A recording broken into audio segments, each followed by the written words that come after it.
आप सभी मित्रों का मेरे इस चैनल एक रिसर्च एकेडमी पर स्वागत है। पिछले क्लासों में हम लोग जो क्वेश्चन देखे हैं आप उनको स्किप नहीं कर सकते, और सबसे बुरा तो ये लगता है कि आपको समझ आने के बाद भी जो शेयर नहीं करते ना कमेंट करते। तो इसको करेंगे जिससे मोटिवेशन मिले, वो चीज स्पेशली बेनिफिट आपको उसका मिलेगा। एग्जाम में बैठेंगे तो आपको पता चलेगा, कोई भी एग्जाम हो ऐसा नहीं स्पेशल उत्तर प्रदेश पुलिस का ही हो तो उसी में जरूरत पड़ेगा। जो लोग एग्जाम देते हैं उन्हें अच्छे तरीके से पता होगा। इस क्लास में हम लोग देखेंगे पृथ्वी की आंतरिक संरचना, भारतीय भूगोल का जो भाग है भारत के भूगोल का, इसमें से सबसे ज्यादा मतलब जो क्वेश्चन पूछे जाते हैं, जिस टाइप के पूछे जाते हैं, एक ओवरव्यू, एक कहानी की तरह हम लोग समझने का प्रयास करेंगे। चलिए देखते हैं इसमें क्या क्या हमें पढ़ना है। तो पृथ्वी की आंतरिक संरचना देखेंगे कैसा है। हमें पता है लगभग 70+ % पानी है, यानी मान लेते हैं एक प्याज की तरह एक पृथ्वी। अब यहां दोनों ध्रुवों पर चपटा है, हमें पता है अच्छे से, ये हमारी पृथ्वी है। उसके बाद पृथ्वी में लगभग हम बताएं 70 से 75% पानी। अगर इसको निकाल दे, इसके जो है केंद्र से अगर इसको देखें तो ये इतना भाग जो है, सिर्फ ये वाला भाग, ये वाला, यही क्या है, स्थल मंडल। क्या है? स्थल मंडल।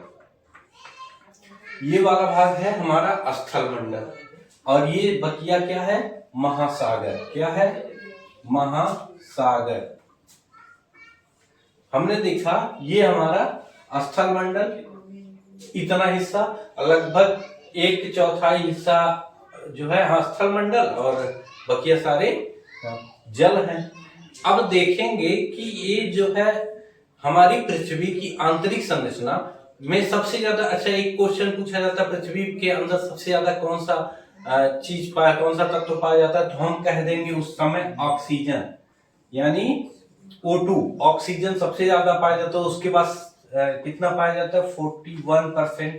41% पृथ्वी के अंदर ऑक्सीजन सबसे ज्यादा ही पाया जाता है। उसके बाद पाया जाता है सिलिका पाया जाता है दूसरे नंबर पे। तीसरे नंबर पे लोहा। तो O2 जो है 41% लगभग पाया जाता है। उसके बाद सिलिका पाया जाता है। उसके बाद आयरन यानी कि लोहा पाया जाता है। अब देखेंगे पृथ्वी का जो आंतरिक संरचना है, पृथ्वी के अंदर का संरचना है, उसमें एक चीज देखते होंगे, लगातार दबाव और खिंचाव पड़ता रहता है। ताप अधिक होता है, दाब अधिक होता है, जिससे आप ज्वालामुखी में पढ़ेंगे तो ताप दाब ज्यादा होने के कारण पृथ्वी के दरार से, जहां पृथ्वी को कमजोर पाता है, वहीं से नीचे मैग्मा जो है पिघल कर निकलने लगता है। तो सारी जहां से पृथ्वी की उत्पत्ति होती है, यहीं से हम लोग ये चीजें, ज्वालामुखी जहां से उत्पन्न होता है, सारी चीजें देखेंगे। तो पहले हम लोग देख रहे हैं जो हमारा स्थल मंडल है, इसकी संरचना। तो इसकी संरचना विशेषकर तीन लेयर में बटी हुई है। पहला ऊपरी संरचना। ऊपरी संरचना को इस तरह डिनोट करेंगे, मान लीजिए ये हमारा ऊपरी संरचना है, ये ऊपर वाला ऊपरी संरचना है, ये बीच वाली संरचना है, और ये नीचे वाला। तीन संरचना हो गया। पहले संरचना का नाम है, पहला संरचना हमारा भूपर्पटी।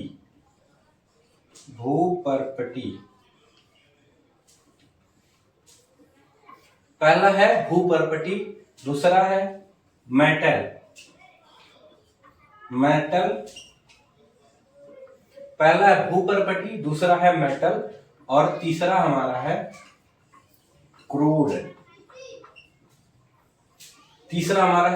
पहला भूपर्पटी, दूसरा मेटल, और तीसरा क्रूड। 3 लेयर में हमारा पृथ्वी के अंदर का भाग बटा हुआ है। अब हमको ये देखना है कि जो ऊपर वाला भाग है वो कितना किलोमीटर नीचे तक जाता है, बीच वाला भाग कितना जाता है, और नीचे वाला भाग कितना जाता है, हमको ये देखना है। यानी अभी हमने देखा क्या कि जो ये ऊपर वाला भाग है, ये क्या है हमारा ऊपर वाला, इसको कहेंगे भूपर्पटी। सबसे पतली यही होती है। क्या होती है? सबसे पृथ्वी की सबसे पतली भाग यही होती है जो सैलों से मिलकर बनी होती है। आगे हम लोग सैल देखेंगे, पढ़ेंगे। अब आगे देखेंगे, ये दूसरा जो लेयर होता है, दूसरा इसको मेटल कहते हैं। मेटल सबसे ज्यादा यही होता है, लगभग 84% पूरे जो है एरिया का, पृथ्वी के आंतरिक भाग का 84% होता है मेटल। और भूपर्पटी होता है कितना, मात्र और मात्र 1%। कितना होता है, 1% ओनली होता है, 1% होता है। भूपर्पटी सबसे पतली परत होती जो पूरे एरिया का 1% कवर करती है। दूसरा हमारा मेटल जो 84% कवर करता है। अब बचा तीसरा, ये तीसरा वाला भाग, ये तीसरा जो भाग है क्रोड। क्रोड जो हमारा है, ये बताना हमको ये कितना % भाग कवर करता है। तो ये कुल क्षेत्रफल का 15% भाग कवर करता है, 15% भाग कवर करता है। तो सबसे पहले देख लिए हम क्या, भूपर्पटी यानी सबसे ऊपर का भाग। उसके बाद देख लिया हमने मेटल जो 84% कवर करता है। उसके बाद देख लिया हमने क्रोड कितना %, 15% कवर करता है। अब आगे देखेंगे भूपर्पटी आखिर कितने किलोमीटर नीचे है, और उसके बाद दूसरा नंबर पे मेटल कितने किलोमीटर नीचे है, और फिर क्रोड कितने किलोमीटर नीचे है। अब अभी ये चीज समझ में आया, रिकॉल एक बार करते हैं। पूरी पृथ्वी हमारी है इस तरह से। पृथ्वी में ये इतना 1/4 भाग स्थल मंडल है, जहां पर स्थल मंडल ये सारे महासागर हैं। स्थल मंडल में 3 लेयर हैं, पृथ्वी के 3 लेयर हैं। सबसे ऊपरी लेयर का नाम क्या है हमारा, सबसे ऊपरी लेयर जो है ये वाला, इसको कहेंगे भूपर्पटी या क्रस्ट कहा जाता है, भूपर्पटी। ये सबसे पतला लेयर है, 1%। दूसरा लेयर है हमारा मेटल जो सबसे ज्यादा यानी 84% अप्रॉक्स है। और ये जो तीसरा है क्रोड, ये 15% के करीब है। अब हम देखेंगे कि कितने कितने किलोमीटर गहराई तक ये सारी परत फैले हैं। अब इसमें देखते हैं पहला, इसको कौन सा परत कितना किलोमीटर है। तो हम इसको देखने के लिए 2 स्थिति होती है, एक तो स्थल पे, एक तो सागर पे। एक स्थल, पहला शर्त है स्थल और दूसरा शर्त है सागर। स्थल और सागर तल, 2 चीजें देखेंगे। अब स्थल में इसको पहले देखेंगे, सबसे ऊपरी परत क्या थी, सबसे ऊपरी भूपर्पटी। तो भूपर्पटी कितनी थी, तो ये इस रेंज में थी। ये हमारा भूपर्पटी है। इधर हमारा है जल और इधर हमारा है स्थल। भूपर्पटी है। अच्छा, इनके बीच कितना किलोमीटर का फासला है, जब हम लोग सागर में देखेंगे, सागर से ऊंचाई इसका तो मात्र 5 किलोमीटर।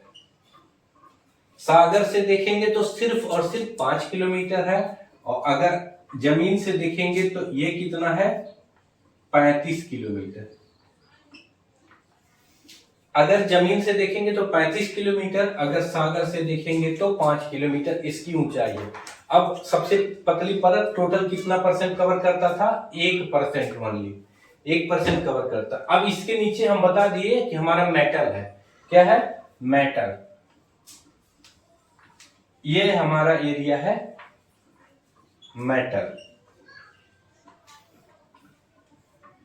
मेटल। उसके बाद अब तीसरा एरिया जो देखेंगे, यहां पर उसके नीचे है हमारा क्रोड।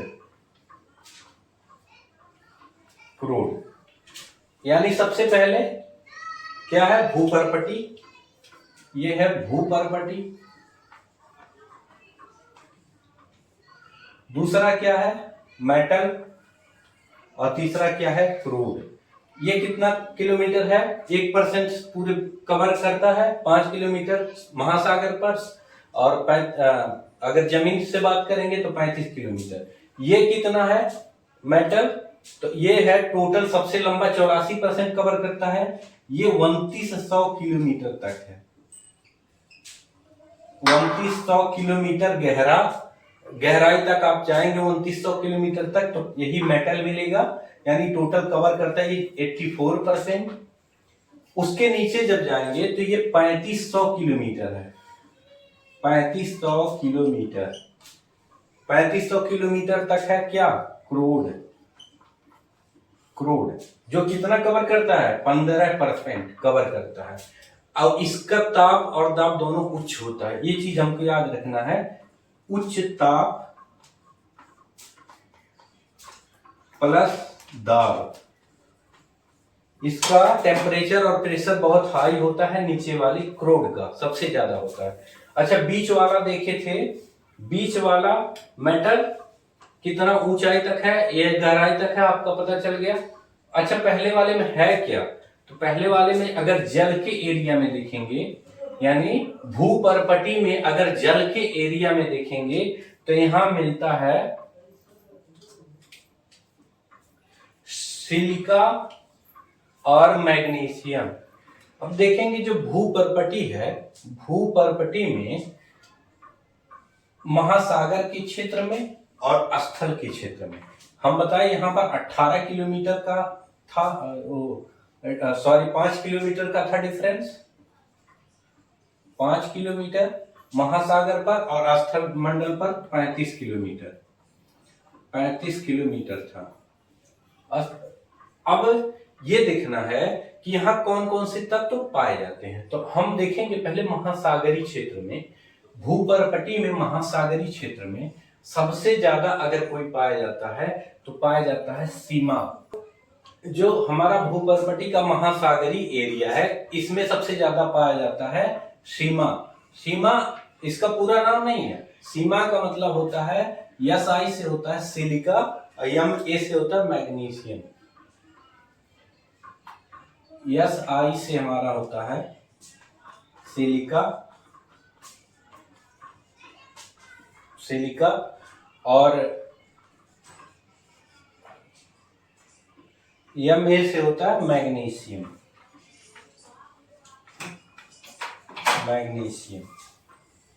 यानी ये जो लेयर है महासागरी लेयर जो है इसका भूपर्पटी का, उसको उसमें क्या क्या पाया जाता है, तो हम जान गए सीमा पाया जाता है यानी सिलिकॉन और मैग्नीशियम।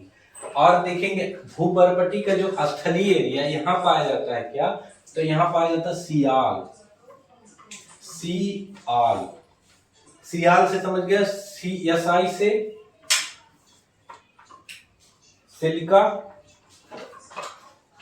सिलिका और आल से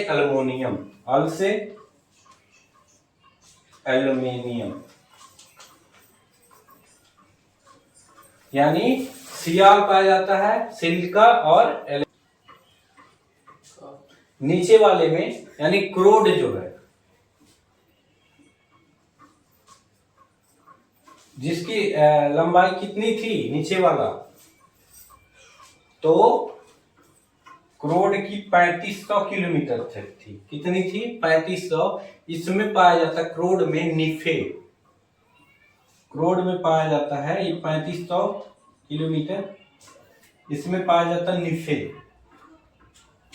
क्रोड में पाया जाता है, क्रोड में निफे, नी से निकिल,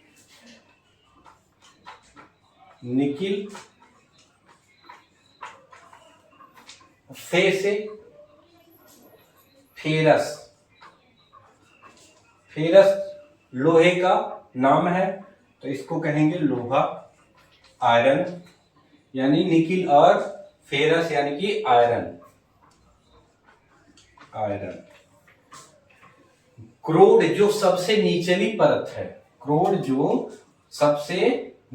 परत है, ये वाली, इसी परत में जो है सबसे ज्यादा क्या पाया जाता है, निफे यानी कि निकिल पाया जाता है, और फे से फेरस यानी कि आयरन पाया जाता है। दो चीजें सबसे ज्यादा क्रोड में पाई जाती हैं। और जैसा कि हम लोग देख लिए हैं कि ऊपर जो हमारा भूपर्पटी था, भूपर्पटी में भूपर्पटी में क्या पाया जाता है, तो महासागरीय एरिया में सीमा और जो स्थलीय एरिया था वहां पर सियाल। भूपर्पटी में एक तरफ सीमा, दूसरी तरफ सियाल। और अगर क्रोड में देखेंगे तो यहाँ क्या पाया जाता है, निफे यानी निकिल और फेरस यानी कि आयरन। और इधर क्या पाया जाता है, सीमा यानी सिलिकॉन और मैग्नीशियम। और इधर क्या पाया जाता है, स्थल की तरफ सियाल यानी सिलिकॉन और एल्युमिनियम। ये चीज हमारा क्लियर हो गया।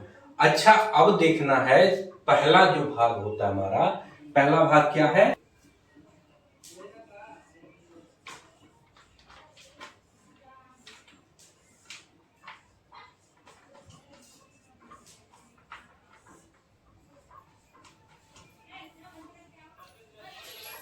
अब देखेंगे जो पहला हमारा था भूपर्पटी, ये किस चीज से मिलकर बना है, तो ये हम बताए हैं पहले मिलकर बना है सैल से, सैलों से मिलकर बना है। यूं कहें, अब सैल क्या होते हैं, सैल क्या होते हैं, तो इसकी परिभाषा देखेंगे।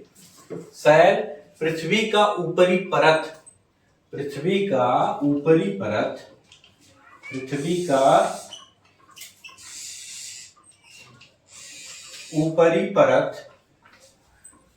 सैल क्या होता है, पृथ्वी का ऊपरी परत जो